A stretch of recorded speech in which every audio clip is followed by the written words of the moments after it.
On behalf of the Wayne County Museum, I want to take this opportunity to say thank you to all of you that are here this evening. This is something the Museum Committee has really been looking forward to for a number of months, especially after we had the installation of Glenn on the Walk of Fame. That was an awesome day. And Kenneth had been up here and we had talked at one of our regular meetings, and he agreed on behalf of the brothers to get them all here. Every time. There you go. So I do appreciate, and we appreciate so much you being here. I want to recognize and go through some formalities first. The museum is sort of trying to restart after the COVID virus, and I want to introduce our active members on our Friends in the Museum. Ava and Gary Barnett, they're here this evening. Tammy Dixon is one of our newer members. My wife, Irma Duran, has been involved in the museum for some time. Eugene Graham. Eugene is back there. He's from Collinwood, and he is one of our newer members, and he is working every Monday to keep the museum open. Elsie Hobbs has been an active member for some time, and Miss Elsie has been sick, and she's not here this evening. We have Lytle Smith here with us tonight. Lytle is a musician, and his wife Mary has just become friends of the museum and helping us in our endeavors. Eddie Thompson, back in the back, another musician. Eddie has been a great asset to our organization, and we appreciate him very much. And then a new member is Danny Walker from here in Waynesboro. I also want to recognize two of our founding members who are not currently living in Waynesboro, and that is Steve and Gilda Colley. Steve, along with Mr. Robert Raines, was instrumental in starting this and have been instrumental in chartering our organization and making it legal as a not-for-profit organization. And I definitely want to recognize Babe Staggs. Babe was our original chairman of the board, president of the Friends of the Wayne County Museum, and unfortunately passed away just very recently. And we are in the process of doing things to honor his memory. But tonight we are here to honor the Davis family, and we're going to get into that just in a minute. I want you to be aware that on the square we have what's called the Wayne County Walk of Fame, and it is a program that was started by Lytle Smith, one of our board members. He came to our board meeting and he said, I want us to recognize the musicians that have interest in Wayne County, have had roots in Wayne County, and I didn't think he'd ever go through with it. But I want you to know, we have currently 7 honorees that we have plaques around the courthouse here right across the street.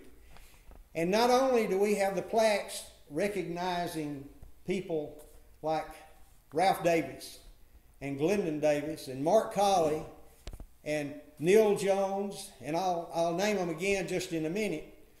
But with each one of them, you can download an app called Tennessee or Experience Tennessee, and it will give you an account of their history, their interest, their involvement in country music, and how their roots began here in Wayne County. And believe me, there's a professional announcer that has recorded the bios for these individuals. And eventually we'll have some of the music from Wayne County will be on that Experience Tennessee website. But I want you to say thank you to Lytle Smith on behalf of the museum for what he has done to make this possible. He's done an outstanding job. I can tell you one thing, when he says I'll do something, that's really what he means. He's going to do it, and he doesn't really even want anybody else helping him. He's going to do it all by himself. But out on the Walk of Fame, we have honored Ralph Davis, who is one of the original Davis Brothers band members. He's original, all right. And and also, we were proud this past year to recognize Glenn Davis, another one of the original Davis Brothers band members. And we'll talk a little bit more about Glenn and the rest of them. Also out there on the square is radio personality Neil Tywott Jones. And I don't know whether you know, but there was a man who worked for Neil Tywott Jones when he first started. Oh, there's a bunch of them. Me. Me? Okay, Danny worked for him. Out of Texas, Willie Nelson was one of the people that really worked for Neil Tywott Jones and his band back at the start of his career. Melba Montgomery, a Wayne County citizen, and right over here is a display of some of her 20 or 30 record albums that she recorded. Peanut Montgomery, also from Wayne County, and a brother to Melba, has been honored, and Peanut has written hundreds of songs that have been recorded by all of the artists of country music. He'll be on Showtime next month on the George and Tammy deal. He got some spots on that too. He was working with them, collaborating, telling them stuff and everything, and wound up being in the movie. Wow. A talented family. That's the way I tell the truth. And then the next one that was inducted or installed on the Walk of Fame, Lloyd Howe. We have a display on to my right behind Lytle. He was one of the original people who got involved in rockabilly, I believe, Yeah. and is recognized in the Hall of Fame there. He came to Waynesboro from Detroit, Michigan. He grew up in Wayne County, went to Michigan, as many people did. Had a music career that got started there, and then came back to Wayne County. And while here, he and his family, the family band, continued to play around local events and other in Florence and other areas. And last is Mark Colley, was recognized by our Walk of Fame a couple of years, well, last year really. And there's a display in the back of Mark. So it's been a busy time for the museum, even through COVID. And again, I thank Lytle for what he's done. He's been doing. It is really an honor to have these three original members of the Davis Brothers Band here with us. They have a storied history in country music. Unbelievable. I remember as a young boy, really and truly, as I was in high school, these people were all around our community. Guy served as sheriff here in Wayne County a number of years ago. Glendon would come home from Nashville or from wherever, Chicago or wherever he had been on the road every now and then, and you'd see him around town and people would let you know, hey, Glendon's in town. And he was Guy served as sheriff, Glenn served time. not at the same time. I left for 4 years. I don't know how I can beat this, And then also we have Kenneth, and Kenneth has been a local fixture for a number of years here in Waynesboro. Kenneth worked with Roy Drusky, Webb Pierce, Dick Flood, as well as playing on the Grand Ole Opry for a number of years as part of the house band. Guy Davis, as I mentioned, was our local sheriff here at one time, but he played and was on the road for a number of years with Stonewall Jackson and played in the Opry House Band for also a number of years. And Glenn Davis played on the Opry House Band for over 39 years. And Danny's dad, Ralph, was on the Grand Ole Opry Band. He was part of this family band also, but he was on the Opry Band for years and years. And if you look at a lot of the exhibits and pictures that we have, you'll see Ralph and especially Glenn as they are mingling or on stage with people like Minnie Pearl and and you can look at it for yourself. It's an amazing career. I asked nephew Danny Davis to come and to be with us tonight because not only is Danny part of the Davis family, he's not one of the Davis brothers, but Danny has served for a number of years, over 41. I didn't even know he was this old, and that's no joke. He served for over 41 years on the Grand Ole Opry himself, and he's traveled all over, probably all over the world, but I'll say all over the United States with stars, artists like John Anderson, Porter Wagner, Gene Shepard, Jeannie Seeley, Little Jimmy Dickens, and the list goes on and on. But not only did he work with those individuals, those artists on the road, he, as I said, has been working with the staff band at the Grand Ole Opry for over 41 years. And the list of people he's worked with is amazing. George Jones, Merle Haggard, Ray Price, Waylon Jennings, Hall & Oates, C.C. Winans, Dionne Warwick, Jerry Duran. No, I'm sorry. Carrie Underwood. And the list does truly go on. Wayne County has truly been blessed with people who had the music ability. And these are 4 of those individuals that put Wayne County, I think, on the map. When you look at Nashville, Memphis, you look at Jackson, Mississippi, you look at Wayne County, and we are right in the heart of this music triangle where celebrities, where artists have come from, and where they have cut their teeth on country music, on blues, and other types of music. So without me taking up any more of your time, I'm going to turn this over to Danny. I do want to ask one question, and I think this one needs to be directed to Kenneth. With a family with this number of people, 4 brothers and now a nephew, and I know I've seen some hee-haw shows. I know there's a lot of other talent in the Davis family. But with this amount of talent, I think the first question I'd like to have answered, give us an account of how this happened, Kenneth. All right. This is not easy. Yeah. It goes back to the 40s. We always had a guitar in the house. It was an old one, but we had one. Later on, Ralph got a job at a sawmill. He come in with a new one. And he made me get in the corner with the old one.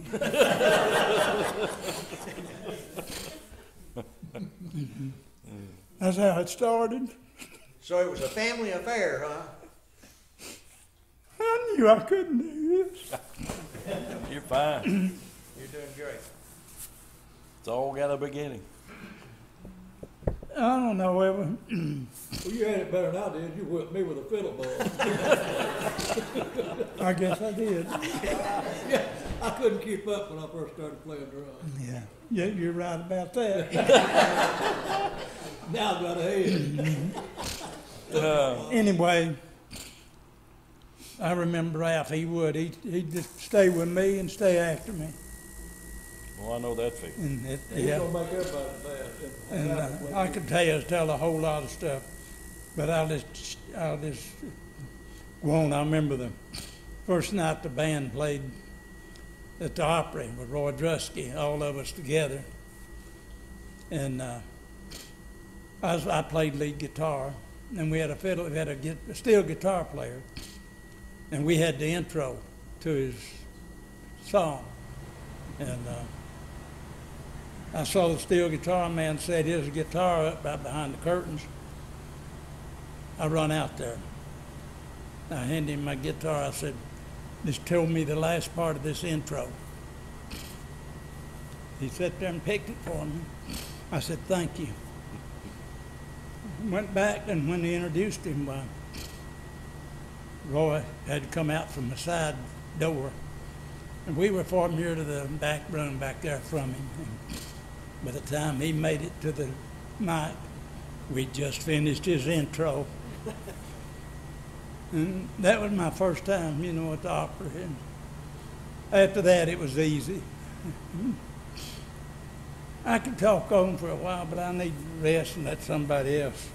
Well, how many years were you there total? I mean, Oh, it wasn't that long till I quit. Smart. I quit. smart one of the bunch. He got out. Yeah, I quit and stayed home. I bought a backhoe.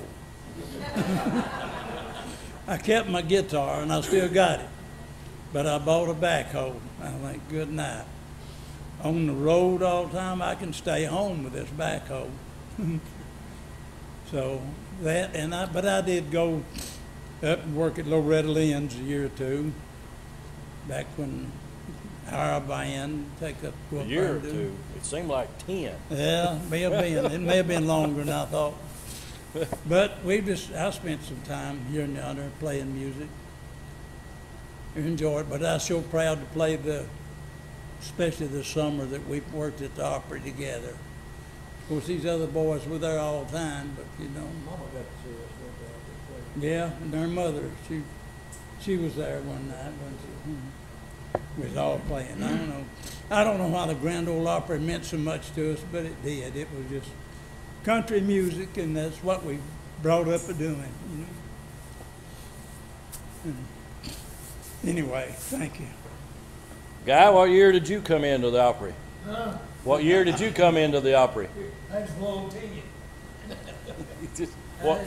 I just, Ralph wouldn't let us do them there. Yeah.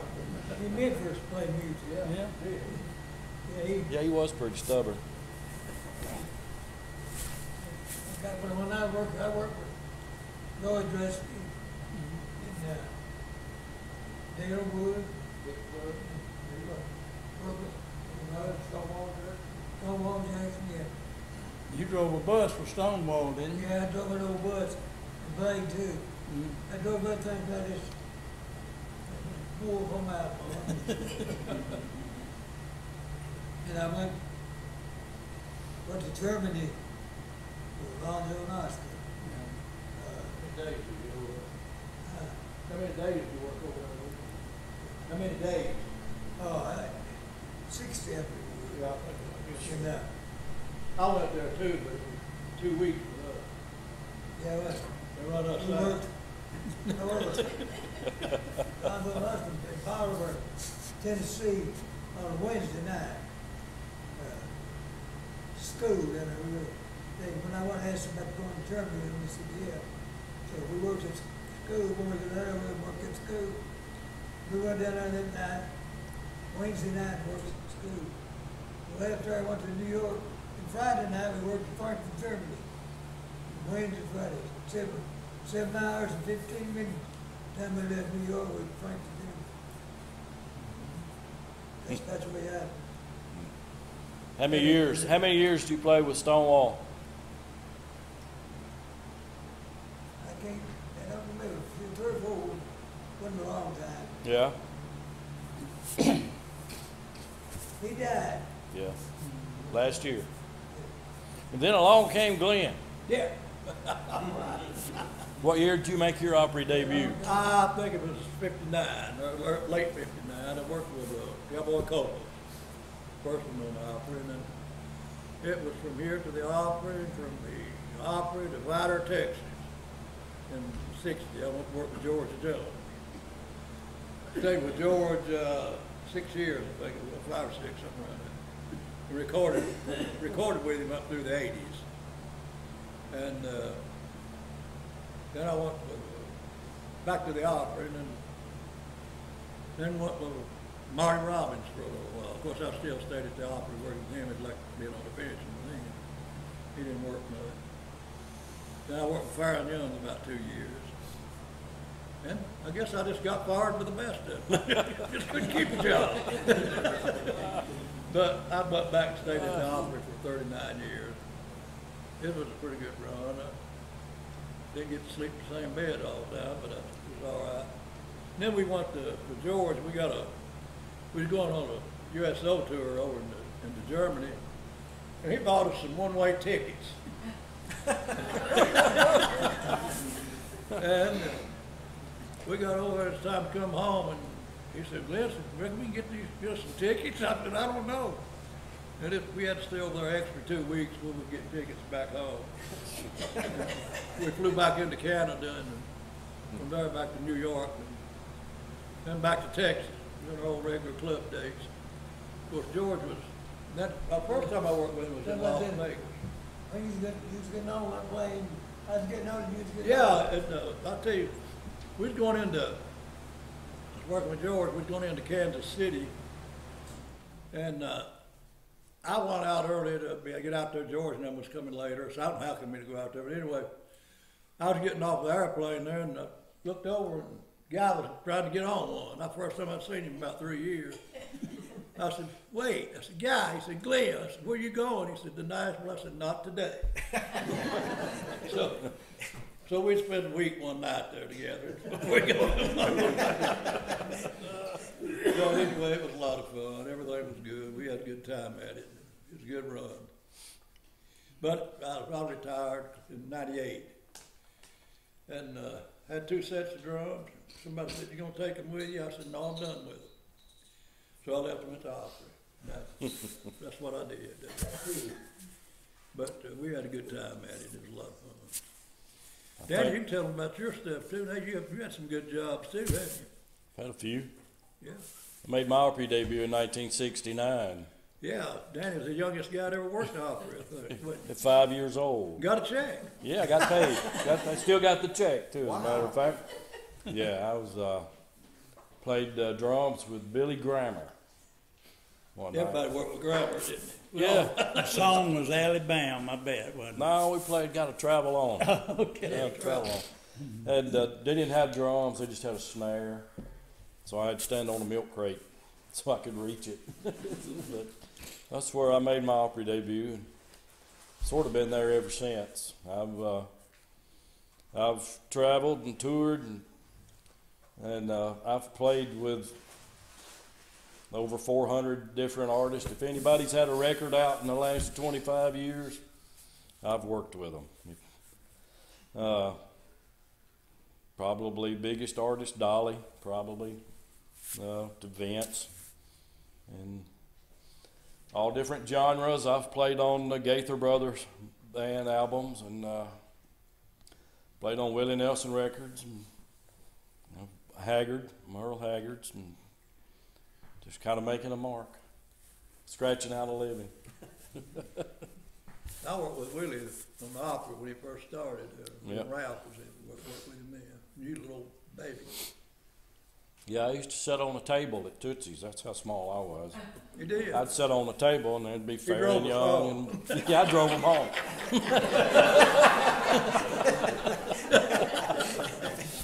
That has happened a time or two. Yeah. Yeah. We all Yeah, grew that's- up at Tootsie's. Well, we had to. That's where everybody was at. Yeah. The music business around there, didn't they? Yeah. Right across the alley from the Opry. It's been fun. It's been a great job, a great career. 40. If I make it to July, I'll be 42 years. You And, outdone us all. I've outdone them all. We left a lot for you, didn't you? Yeah, I had to clean up a lot. When I had to save the name. That's what happened after they left. No, every musician that I've ever talked to at the Opry talks about how nice Glenn and Ralph were to them when they came in as a side man, how they made them feel welcome. And of course, that's all we were. You know, Yeah. we're human like everybody else. We're just musicians. And it's a little different lifestyle, but get to meet a lot of interesting people. It's been a lot of fun. I got to work a lot with Melba and George too on some records, and that was Montgomery and George. Yeah. Peanut too. Peanut played on Yeah. a lot of George's records. Probably one of the saddest days of my career was I played George Jones's funeral. Yep. And I was playing with Vince, and he tried to sing "Go Rest High on That Mountain." And he completely lost it. Well, so did I. There wasn't any bass on that song because I was back there squalling like a baby. But it's been fun. Anybody got any questions? Anybody? Not all at once. I'll say one other thing. The part I enjoyed about it the most was when all four of us brothers, worked together in the same band. And I remember all four of us working the opera together. It's something that we lived our life, before, when we were young. Well, we always had a guitar or something, a fiddle or something. And I remember I enjoyed that. Ralph was sure hard on us. He was 6 years older than me, or 5.5, and if he picked up a guitar, I had to get one. Because he'd make me get one. But that was good. I enjoyed it. I think the biggest time Ralph ever had, we'd all go down to his house and play. Yeah. Yeah, we did. Yeah. He had him a stage in the basement. There was a house down there. We'd all get together, brothers, cousins, nephews, and whatever. Oh. Nieces. We got one niece. Bless her heart. That's right. Yeah. I love All it. of us worked with Gene Shepherd. Yeah, we Yeah. did. Yeah. Gene Shepherd. Gene Shepherd. Yeah. I'll go on record and say this is the first generation Davis Brothers band. Guy had 3 boys, Shane, Darren, and Terry, that were a Davis Brothers band too. Really? Absolutely. Yeah. So it spreads out. Well, yeah, and Kenneth Marlin plays fiddle, guitar, and dobro. Gary plays the radio. Yeah. I don't know. Did you pick anything, Gary? They're a pretty musical family. Pretty musical family. Shane probably got more talent than all of us. You get right down to it. Good ass. Tell us the motorcycle story. Yeah. Who's got the motorcycle story? I believe I'm Glenn's got the motorcycle story. I was working with George. George done funny things. And we was working the party out for the Green Bay Packers football team in Green Bay, Wisconsin. And our next date was going to be in Louisville, Kentucky with Johnny Cash. We always worked with him 10 days a month. And I was in the shower and I come out, get dried off, put my clothes on and everything. George sitting on the bed. And I said, "Where's all the boys at?" He said, "They've all gone on." I thought, well, good, man, you're going to get to fly. No, he had a motorcycle. Cold, too. It was sleeting, snowing. And we got on that motorcycle and started out riding it. I'll tell you what, we turned over on the railroad track, getting loud. And we got to Louisville. We got to the fairgrounds there at Louisville. And going to go in, got to the gate, and they wouldn't let us in. So George had to get them to go get Johnny Cash to come down the gate to get us in. They didn't believe he was George. And then we got out and done our part on the show, and me and George got on it and waved at everybody. We headed to Nashville. We get coming into Nashville, and he said, "Glenn," I said, "What?" He said, "We get to Tuesday." He said, "Call your brother and tell him to come down here and get this thing." So Ralph got the motorcycle. I think he kept it 4 or 5 years, probably something like that. He probably boxed it up and put it on the train. Sitting in George. I think we wrecked it out there in Vidor, Texas. Vidor was a good town, though. It put many people in it. Sort of like Waynesboro. But it was we couldn't do too much there. Everybody knew us. So we had to get out of town. But I could tell y'all some good stories about Cash and them. I know we checked in some motel rooms. His band was, they wanted us to look as innocent as they could be. They'd get these coffee tables in hotel rooms and take a saw and saw the legs almost off of them. And then when the maids would try to move them around, they'd just fall over. It would take them. And they'd flush cherry bombs down the toilet and everything else. Set the curtains on fire to stay warm. Yeah, set the curtains on. They just bought little chickens. I was with them on that trip. They bought the little chickens, turned them loose in a hotel out in Iowa. Boy, them little things, they're all over the place. Oh, me. Did y'all get invited back after those? We got kicked out of 3 motels one Sunday. We worked at Red Deer, Canada one night. I can't remember, it was in the winter, but we worked at Red Deer, Canada, up by Chicago. We lived there, drove down to Chicago, got on Highway 66, all the way to Los Angeles. Boy, you're talking about a long, long Oh, drive. that's a long And drive. I was the only one driving, nobody else driving. Everybody else asleep. It's about 3 days, it's hard driving. First bus we had was a Lone Star beer truck. Uh, George bought they turned it into a Lone Star with beer truck and that outrageous. They bought it and made a bus out of it. It was like riding in the gas chamber. We was coming back from New Orleans one night. We'd worked Ace's Hoedown. We'd going back in Divider on Sunday morning. I was driving everything. It was, if you missed one gear, you had to stop and start over on it. It would not change no more. But I smelled smoke. I looked back there, George set the mattress on fire. We had to get off the full old bunk, go bed out and throw it away. So George, I said, you got to set the seat now. Boy, it's office mess there was. We wrecked the bus. He hired us a bus driver right out of Vidor, Texas. And we was out in Grants. We'd worked a place in California, Rose Lee Maddox's club in California. We was coming back, and me and the bass player drove the bus out there, and coming back, George hired a boy that worked in the hardware store in Vidor. I don't think he'd ever seen a bus. But I know there wasn't any come through there. But we was coming back through Grants Pass, Oregon, and Gary Parker, the bass player with us that time, he's going to let Tubbs and your bus driver drive. The very first night he drove, he wrecked us on Grants Pass, Oregon. That's on a mountain up there. And the bus was sitting like on a cliff like this. And it was way down to the bottom of it. And they had to tie 2 wreckers to it and run us a walkway out there to get off of it. I don't know how they made them old buses tough as they was. I don't know That either. old thing I drove had an old 600 Detroit. Oh, it's leaking everywhere. Yeah, But he just keep it running. You park a car right now. Yeah. You can park a car beside it and your car start using oil. That's bad.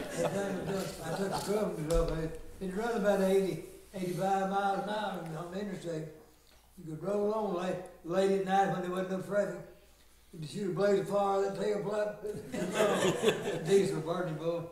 Right now, I worked with him a couple of times. We came back through Dallas. We stopped for some reason. I don't know.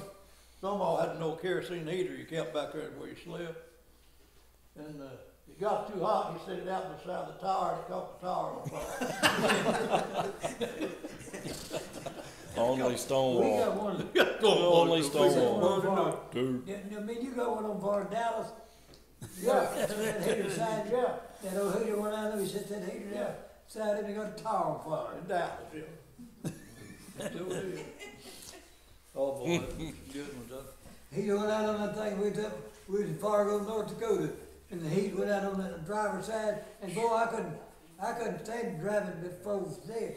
We stopped at the Woolworths or something, bought one of them kerosene heaters, set it right down there beside it, where I was sitting, you smell that old kerosene, boy, it not make me sick, but he kept me warm. They had to leave their buses running out in,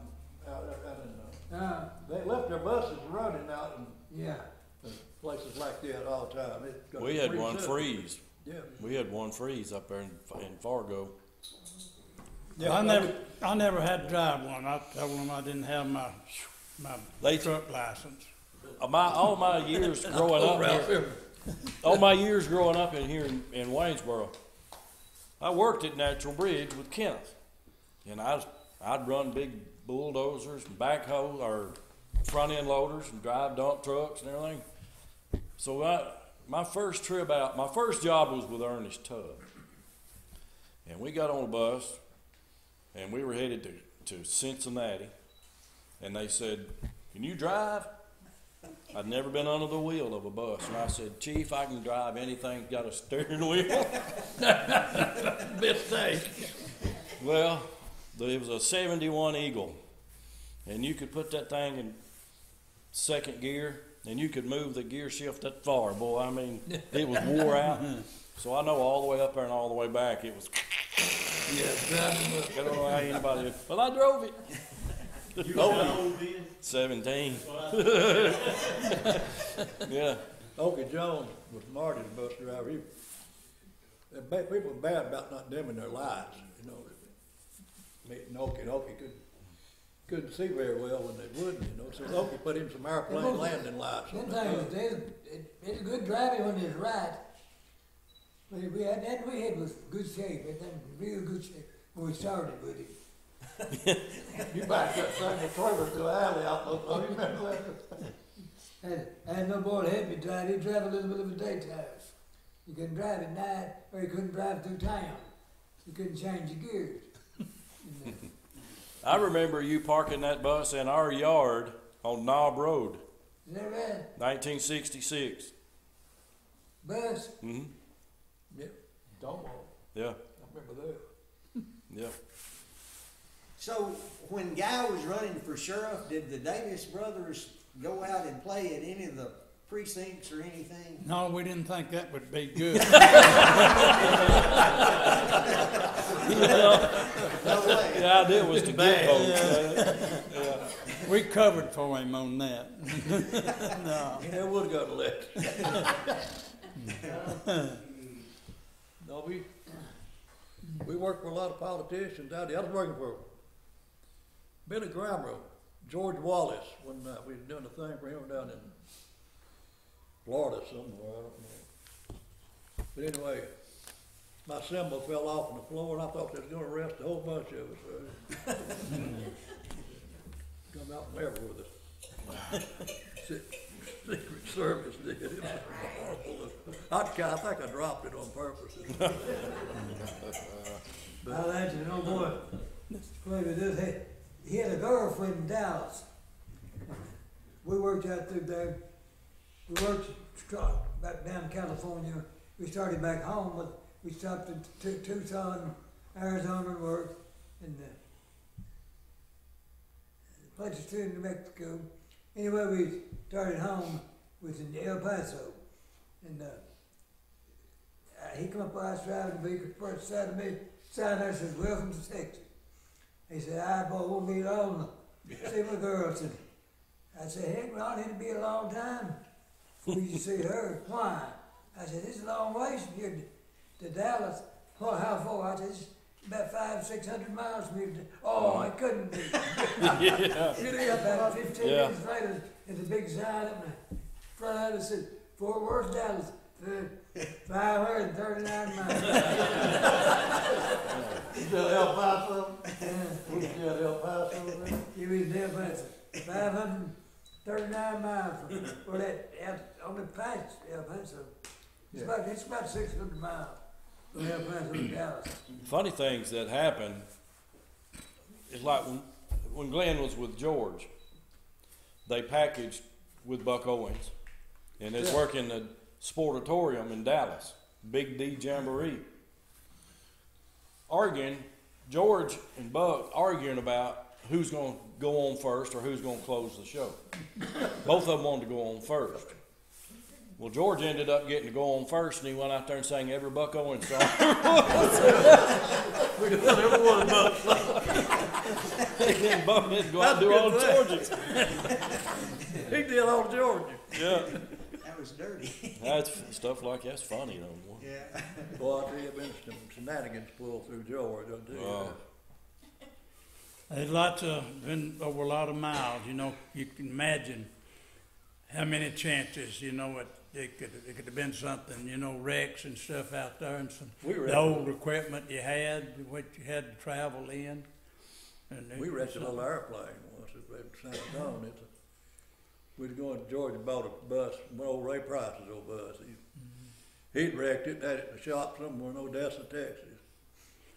For me, the most enjoyable part of it was when the four of us brothers had their band around in the little local communities, like going to Clifton, playing at a school. That was fun. I enjoyed that part of it, looking back more Well, than we all anything. knew what each other was gonna do. Who changed Glenn's diapers back then? Huh? Who changed Glenn's diapers? Well, we just take him home to mama. So how long did y'all play together, Kenny? Uh, As the Davis brothers? When did played? you start at the opera? You know what year? I was 59 when I first worked with Cowboy Cobb. It was before that. It was about, Well, y'all So came. Daddy went there in '60, and before that, you know, like most people around here, went to Detroit, Right. went to work at Ford or try to make a living, Well, they worked in Detroit. and they all went because. we'd done been up there and back by that time. Well, I went But up there. they went up there and played in big nightclubs and Yeah. dance halls, and before they ever came to the opera. I went on vacation. Well, about to say vacation. We couldn't go on vacation. We just went. Kenneth and them came down to get me and Mom. We went up there, and the first set of drums I seen, I had to play them. I never seen a set of drums in my life. Boy, and Kenneth eat my head up with a fiddle bow. I used to whip him on him. He'd drag, you know, and wasn't keeping up right. I'd hit him. But it paid off. He'd start I'm paying crazy, attention. but it paid off. Oh me, the things you go through, and as a family, you go through a lot more than what you would if it was a stranger. I wouldn't have hit a stranger with a fiddle bow. I thought he needed it.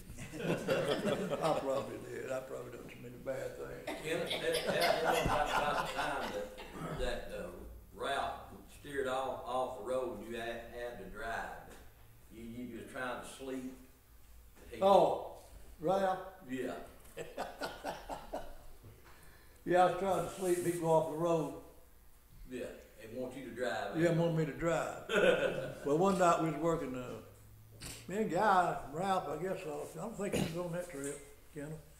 We was up in somewhere west Michigan somewhere, and this guy, we worked in the NCO club there, and we couldn't get. You remember that night he couldn't pay us, couldn't get the NCO club manager couldn't open the safe to pay us. Yeah. And Ralph started to give him the combination, something like Ralph opened the safe. Then he paid us, and I said, well, I'll drive the first hitch home. Boy, everybody was sleeping, half, out of it and everything. So we got that little van to Dick Flood, and I took off. Boy, that was after a while, all of them snoring like everything. Like you was off the side of the road. Took me a nap too. I woke up, I said, boy, I'm tired and bad. We went about 10 miles. That wasn't the first time that was pulled. There was another time that was pulled. I can tell about that. We worked out in St. Louis, St. Louis, Missouri, where was that? Anyway, out that way somewhere. We worked New Year's Eve night. Me and you, Guy, Ralph, and who was that boy that was on Jimmy Dean's show? Dick Flood? Dick Flood, I guess it was. We was all out there, and we got through and ready to come home. Gunn said, I'll drive first. He I had pulled. that first shift. That wasn't the first time that he pulled this. He said, I'll drive first. I went to Fargo, North Dakota with Ralph Emery, man. But let me tell you. Tell him before you forget. We didn't go anywhere. Let me get through this right quickly. We went to sleep, we shut our eyes. I guess we was asleep. Anyway, I felt the vehicle go off the road. I woke up. I said, "Are you all right, Glenn?" Yeah, I'm all right. He said, "I don't know, I'm getting kind of tired." I said, "I think you are. You run off the road, didn't you?" I said, "Well," he said, I said, let me drive. So he just pulled over and let me drive. I bet we hadn't been 10 miles from that place. And I drove and drove till we finally come back to the river over yonder to North Tennessee. And I went to Fargo, North Dakota, Ralph Emery, me and Jerry Shook, and I don't know, Gerald Collins and Gwen, and I don't know who all was there. But anyway, Ralph asked me to drive, and I told him, I said, I don't have any driver's license. He said, well, that's all right, we got enough of us to get out there. And they drove, Coming back, we was coming into Nashville, we was crossing the Nashville Bridge, and Ralph was paying us. He handed me my money, and I said, doggone, there's my driver's license. He said, you'll never go on another street.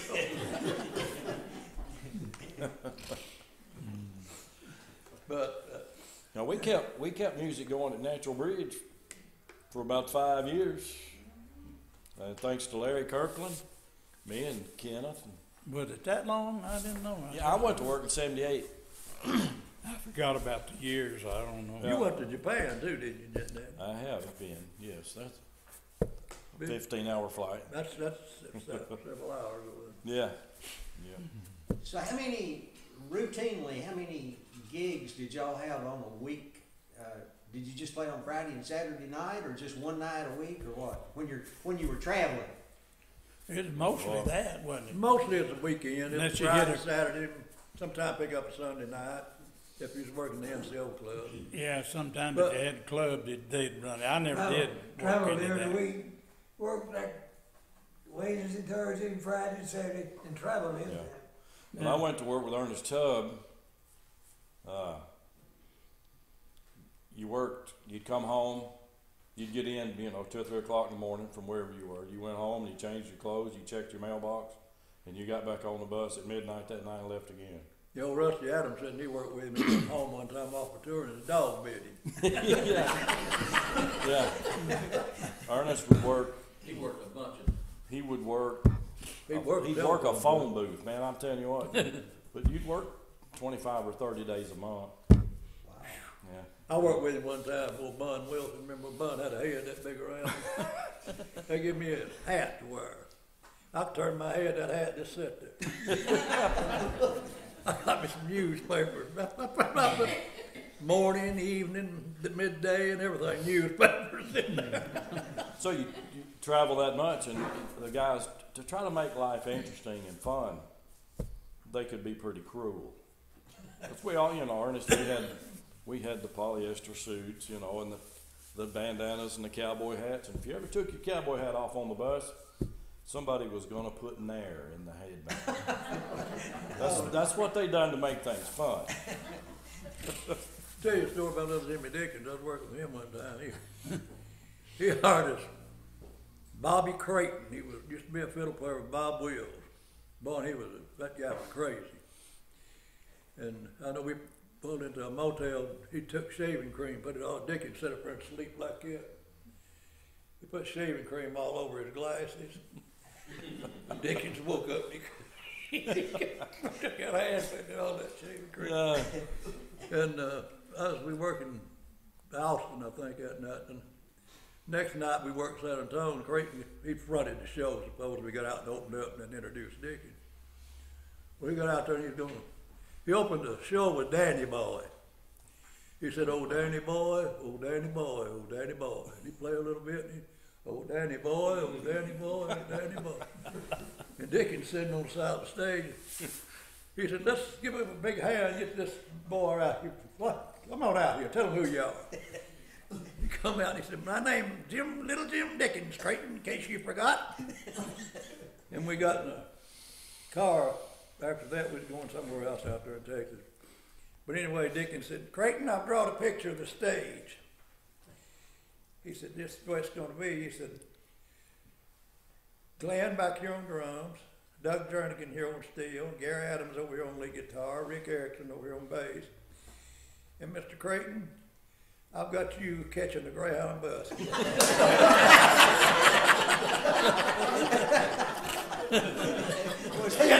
That picture is But Dickens was great. was funny. I worked with him about the time in Tell him about the California. time y'all put him in the trailer. Oh, we locked him up. He didn't- Locked him up in the trailer. That was Adams boy. Adams boys. Don and They Gary locked our Adams. little Johnny Cash group locked our little gift. Let me tell you a story about him. We had a little boy that sold books for us when I worked with George, books and records. Well, we worked Gillies Club. It was Shelley's dance land back when we worked. And George's fan club secretary came out, and little gift, George had an old camper we was traveling on. Of course, we had ball bats and stuff. We get out and throw softball and stuff. You know, we get to a motel place, that place that you could get out and exercise a little bit. And little gift, he was sitting on the camper out there. A bunch of us out there, we'd had a break. And we all went back in and started working. And he was the last in scene with her. And next day, we was going down to Victoria, Texas, and boy, here come a swarm of cops. I mean, they pulled us over, lights are going, there's about 18 of them. They got us all off the camper and took our baseball bats and everything. And they took a little gift, a little boy that sold books and stuff, put him in jail. And the girl, the fan club secretary, got killed. Somebody killed her. And that kept him for about 2 weeks, and we all had to go into Austin, Texas one. They followed us in backstage at shows everywhere we'd go. But we went into Austin one Sunday morning, I believe it was. About 4 o'clock in the morning, all did a polygraph test. And they said, well, we've got every one of you. But they let him go. They found out he didn't do it. And it was a Mexican beat her to death with a tar tube. She stopped at a service station. He raped her and beat her to death with a tar tube. And then we worked clubs with chicken wire around stages and everything else. But we had some good times. It was in Playboy magazine.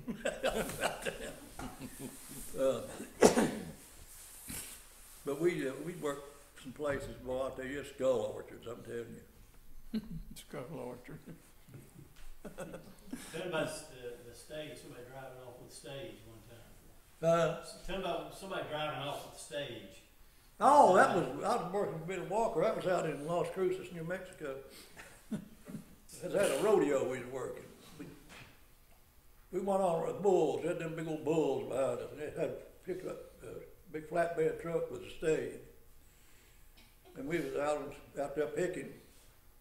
The old bull just kept raising cane behind me. I kept looking over my shoulders.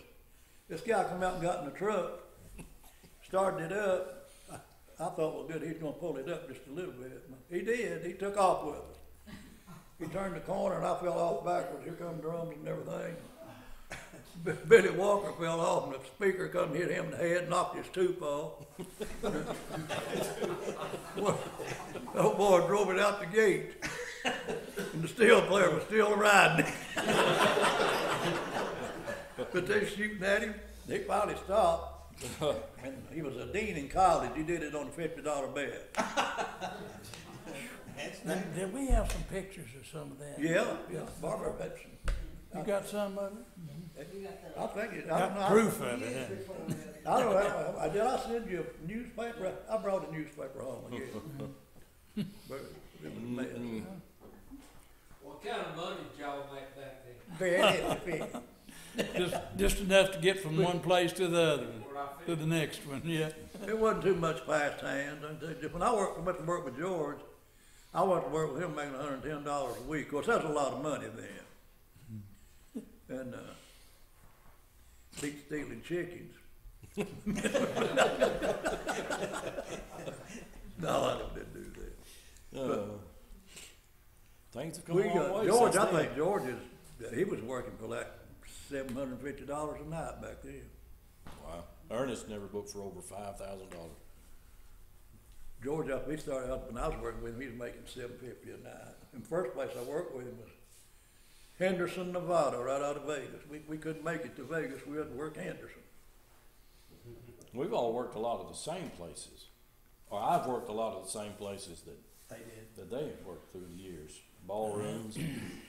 Well, we worked the Golden Nugget for 2 weeks I've been there. in Las Vegas. Yeah, Sure did. I never did work at Golden Nugget. Yeah, we did. I've been there Been several in it times. several Me and Ralph and Guy, Golden Nugget in Las Vegas.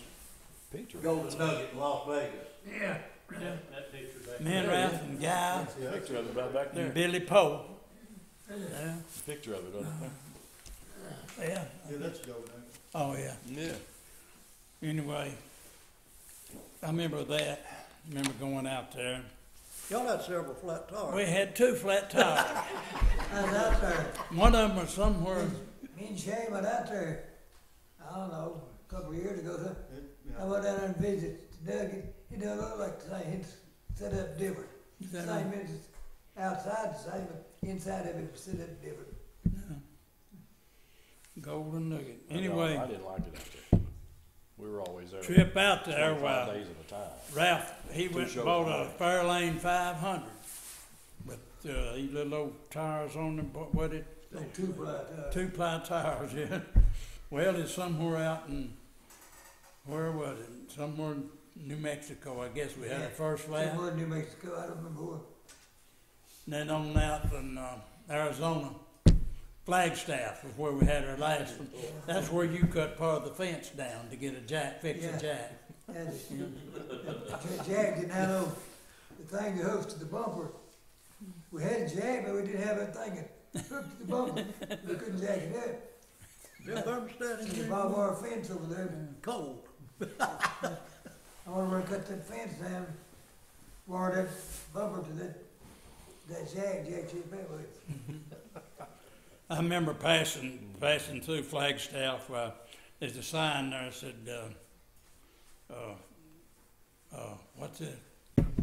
what's that thing up north? Well, Grand Canyon. huh? Grand Canyon. Grand Canyon, yeah. I couldn't think. There's a sign there that said Grand Canyon, 50 mile. Yeah. I think, man, we out here awful close to the Grand Canyon. Went on, worked 2 weeks in Vegas there. And I told him, got toward where we was ready to leave, while getting down close. I told Ralph, I said, we need to go by the Grand Canyon when we leave here. We're not going by the Grand Canyon, we're going home. So that next morning or a day or 2 after that, we loaded up and got everything loaded. And I said, you tired, Ralph? He said, yeah, I'm tired. I said, I'll take the first hitch. I'll drive us from the first hitch. We got out Flagstaff, I turned left. We went up to the Grand Canyon. Got up there and woke Ralph up. He woke up and looked at me. I think, boy, I'm fixing to catch it.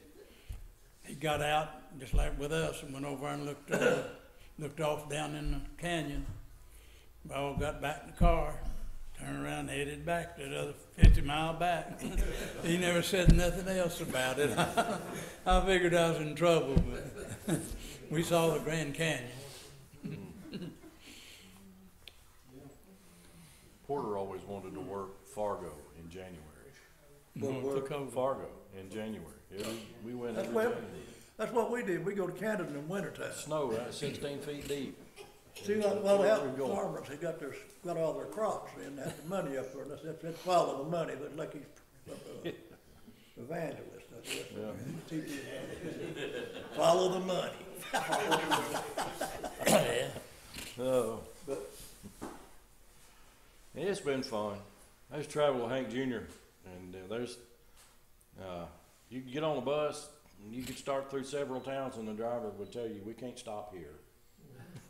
Because of the way Hank acts. We can't stop in this town. Sound like our trip. Going back a little earlier, I remember our first kid was born. Gary, he's sitting right back there. 1959. In February 1959. In April 1959, I bought a Fender Stratocaster guitar. You know, it's like I traded to Gibson and give $300 or $400 to boot. And I still got the guitar. That guitar's worth a lot of money too now. Yeah, it's I've heard different prices. I'll just tell you the higher one. But I've heard 35,000 that could wholesale that could retail for 70. That's the way they always figured those, for instance. Guy had a bass that But year I'm not too gonna sell it. that would have been Yeah, collector's item, hadn't burned up that house.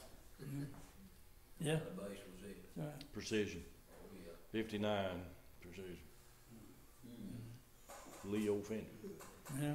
You like to be playing that now with you. Yes, So you I just would. walked off and left your drums in the Grand Ole Opry? Left them there, I told them I'm done with them. You're not gonna take them home, yes, I'm done with them.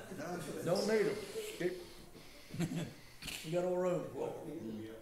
So, when y'all were playing on the Opry and you had 8 or 10 different artists on Saturday night, you have to know every one of those songs. Is that right? Well, not necessarily. We read what you call number charts.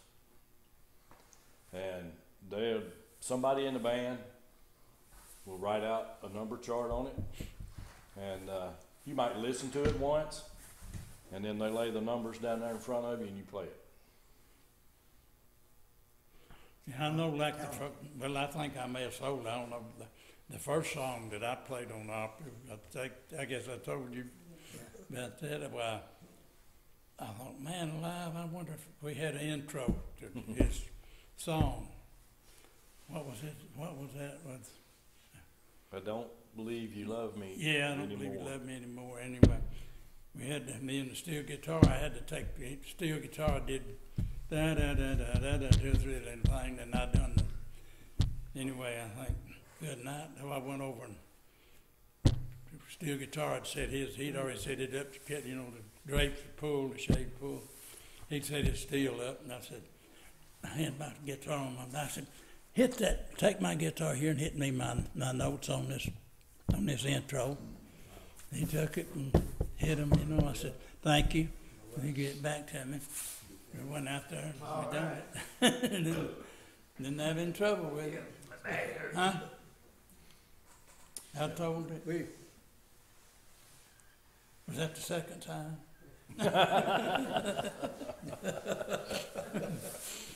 Oh, Was always, like, the Opry night when they opened the curtain, was you always kind of a little nervous?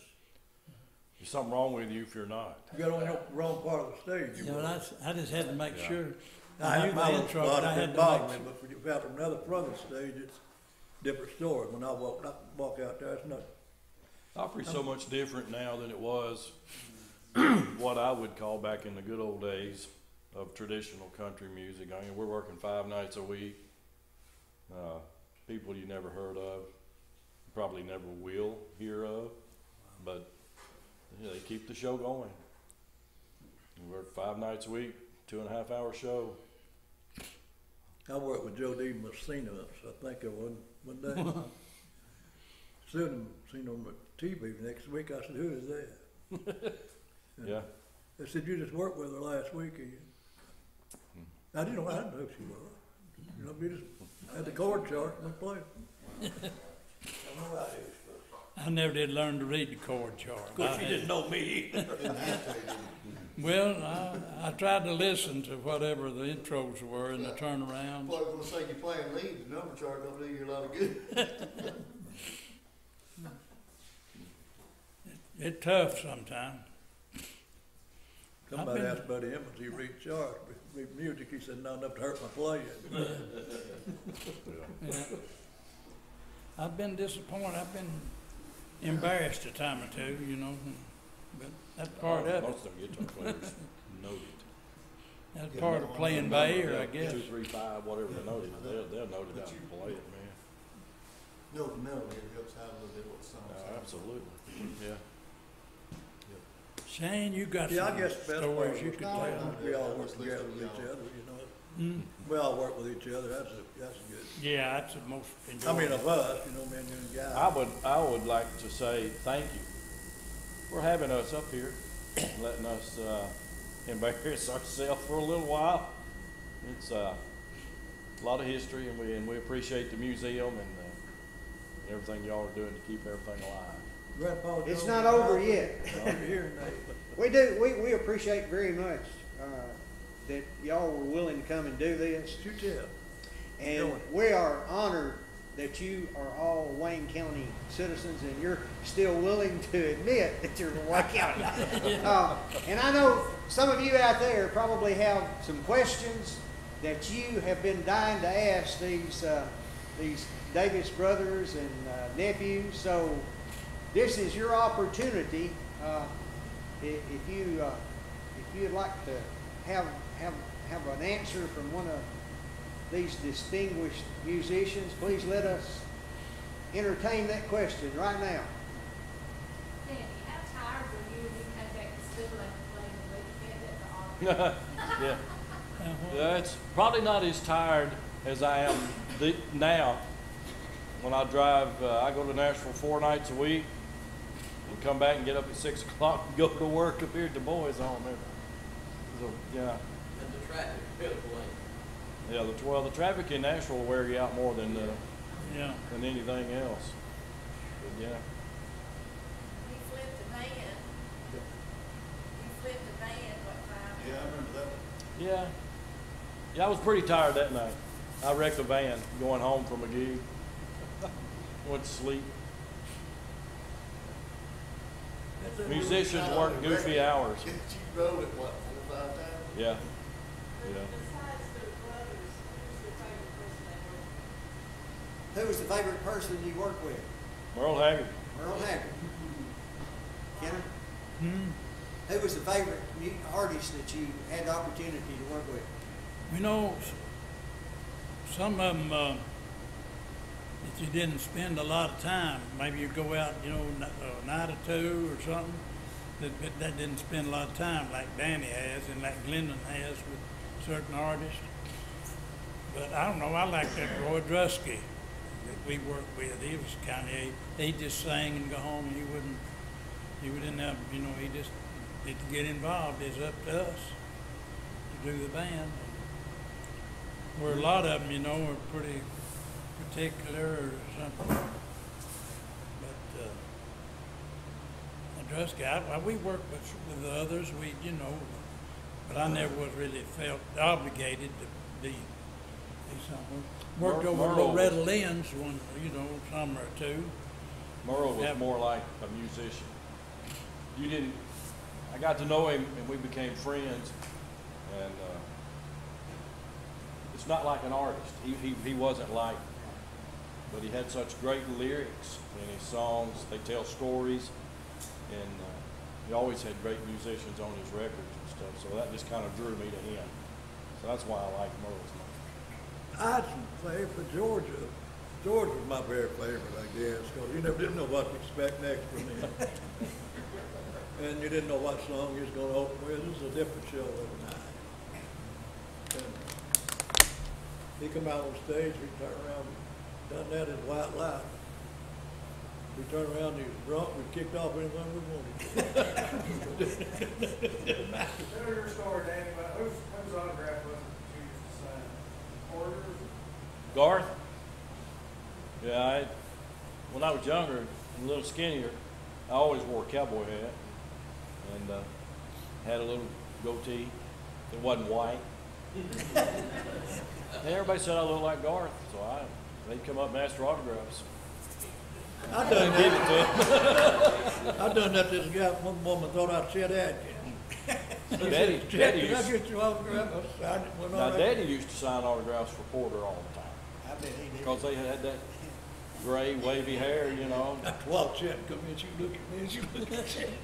Danny, how many times you have to change your name following these guys into another kind? Yeah. Wasn't that easy a lot of times. Nah, a lot of places we went, they remembered that I've been. They remembered Glenn and Guy, you know, Sunset Park up in Pennsylvania. First time I ever went there, I was 17 or 18 years old, went in the dressing room, and there's Glenn's name on the wall. Everybody autographed the wall, you know, when you went in. There's several places like that, and Gillies, and Gruins out in Texas, and a lot of places. Lord, we worked every little honky tonk in Texas, I guess. That's a lot of them.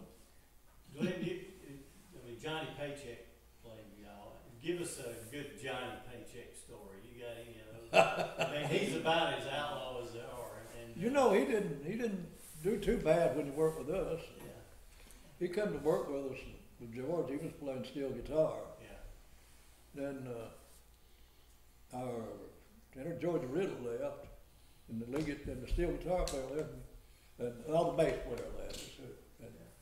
And then we put him on bass and hired a steel guitar player. And but he was in pretty good shape when he worked with us. He stayed pretty straight. That was PD, Before, pre-drugs. but before that, I think he was pretty rough, and after that, he got. But still, after, But I played on a lot of his records. when too. Paycheck, back and when he got real bad and got rough, and because of all that he'd done and everything, he lost all of his teeth, he still outsang everybody else. Yes. Well, George had to pay for his funeral. Yeah, George, yeah. Bought him a crib, brought him a plot, and everything. Yeah.